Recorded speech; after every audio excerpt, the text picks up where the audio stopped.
What's up, guys? Brady Figuel here, coming at you very late for a review for this new Born of Osiris record, Through Shadows, released last Friday, July 11th.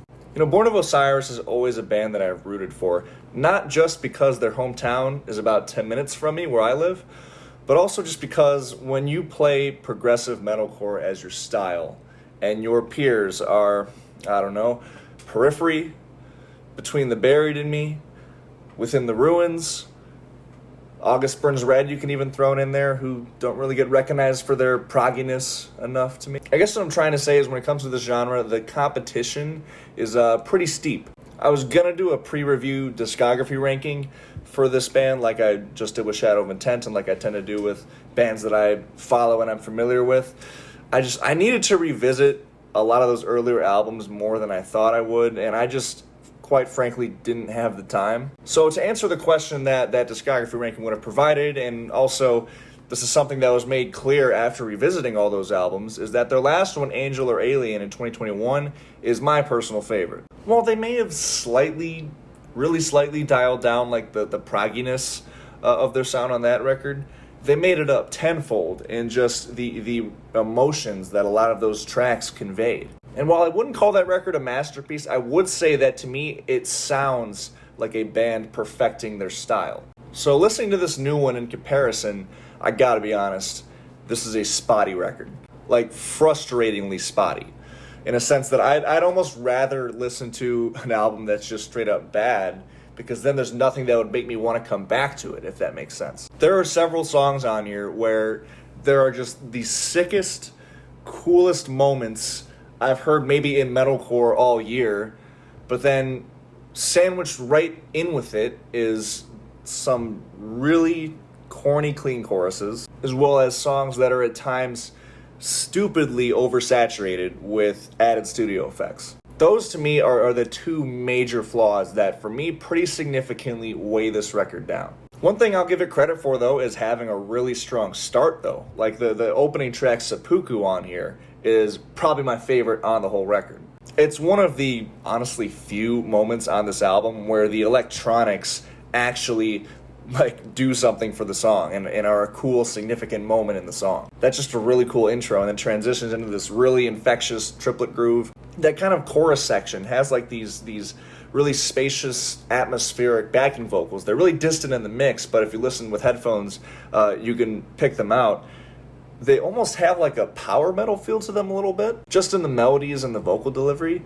So I thought that was interesting. In addition to all of that, this track also has my favorite solo on the record and my favorite breakdown on the record, and they are back to back. Now the next two songs were very interesting to me. They both have this element of flamboyancy in them. Elevate in particular I also really enjoy, which is track 2, and it was also a single. Like again, you get that flamboyant intro riff. There's this like chorus that I wrote in my notes as dance metal sounding. I don't think that's a genre, but in the chorus, the guitars in particular, they sound kind of like dance music. I didn't think that would be something I would enjoy. Like if you told me what this sounded like, I probably wouldn't go out of my way to check it out, but I actually really fuck with it. This is just like a really soulful song, and it's just an interesting vibe through and through. And then Through Shadows, the title track, has a lot of similar ideas that are pretty much just as good. This song, however, is the first instance of, let's just say, rough, clean chorus. Like, I'm talking bad era Fall Out Boy. Welcome to the end. But then, like, at the 250 mark of this song, you get this sick fucking breakdown with some real, like, sinister synth melodies in the background. There's another cool solo, and much of the song does have kind of that soulful feel of Elevate, which I just complimented. But I hate that I have to sit through that fucking chorus to get to the whole rest of the song. And from there, that becomes a theme throughout the rest of the album. Because the next two tracks, The War That You Are and Inverno, as well as In Desolations later in the record, all have the same exact issue. I will say The War That You Are, the next track again, is probably the best of all of these songs that have this issue, because for one, I like the genty intro, and it's got those brief synth parts that kind of sound like something off of like the Stranger Things soundtrack. And then at the 110 mark, you get this really cool choppy gent breakdown type part, and then at the 124 mark right after, you get a sick fucking tremolo riff. The best part, though, is that these parts actually come back later in the song. So it actually makes the song good enough to be fully listenable, because those parts are just that good. And then that fucking double tempo change that happens at the end of the song is one of the coolest moments on the entire record. Inferno has some cool moments, though. I mean, it's got a fun main riff. It has this black metal section, sort of, that kicks into the 123 mark, just in the way those synth melodies take on that sort of evil feeling to them. There's this abrupt time and tempo shift right at the 40-second mark that transitioned into a solo. That kind of gave me BT band vibes a little bit, in a good way. This, however, is the first song where the overused and unnecessary studio effects started to wear on me. The worst part being those choir vocals that come in near the end that kind of sound like children choir vocals. That just, it felt like they were trying too hard to sound like Bring Me the Horizon to me. And I think even Bring Me the Horizon will admit that that trend that they started died, 8-9 years ago at least? And these elements get more frustrating as we get near the end of the record. The most glaring example I can give is at the 104 mark on the song Transcendence. There's a breakdown that kicks in. But what the fuck are all these added studio effects doing in the background over it? The choir vocals, synths, all of it. What is it doing in this song? Even in the intro, how it starts out the song. It feels so just unnecessary. These parts do not need to be here. I wish the band would let their music speak for themselves instead of feeling the need to make it more dramatic or whatever they're trying to accomplish by putting all of these studio effects onto it. And there's other tracks on here that frustrate me just as much. I mean, the most obvious one being Burning Light, the interlude track, which literally this entire song is unnecessary. It adds absolutely nothing to this album. And just the song itself, I mean, literally all it is programmed electronic drums doing a very familiar main beat and synths.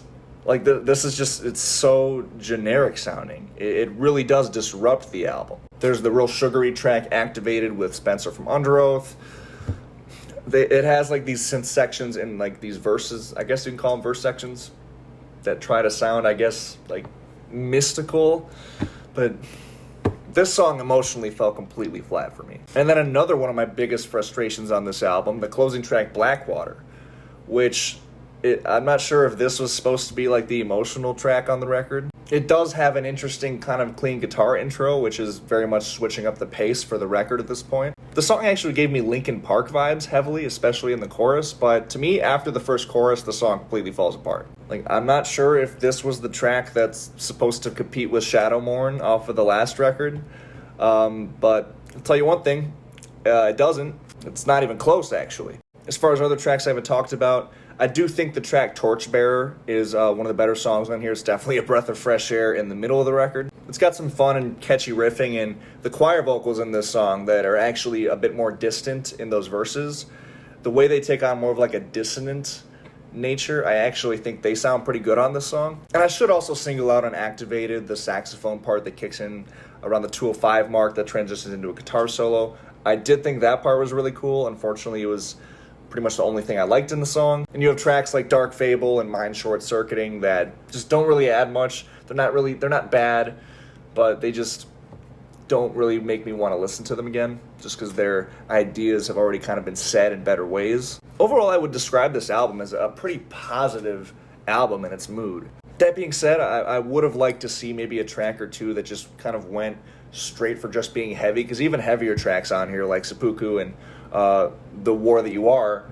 they still kind of have mood shifts throughout. I think a couple tracks on here that focused a bit more on just brute force and anger and heaviness would have really broken up the monotony of this record at times. There were also a couple moments on here where I think the guitar tone was lacking a little bit in grit, most notably that triple tempo change at the end of In Desolation, which is overall a cool part. It just, some of those chugs I feel like didn't have as much power and urgency on them as other moments on the record.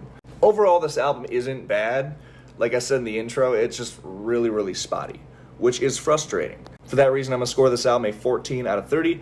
As always, thank you guys so much for watching. If you've heard this album, definitely comment below your thoughts on it. I would love to hear them. Remember to hit subscribe for more rock and metal-related content and album reviews. Check the description of the video for my Instagram, Spotify, and Threads links, as well as a link to my original music. And until next time, I'll see you guys later. Peace.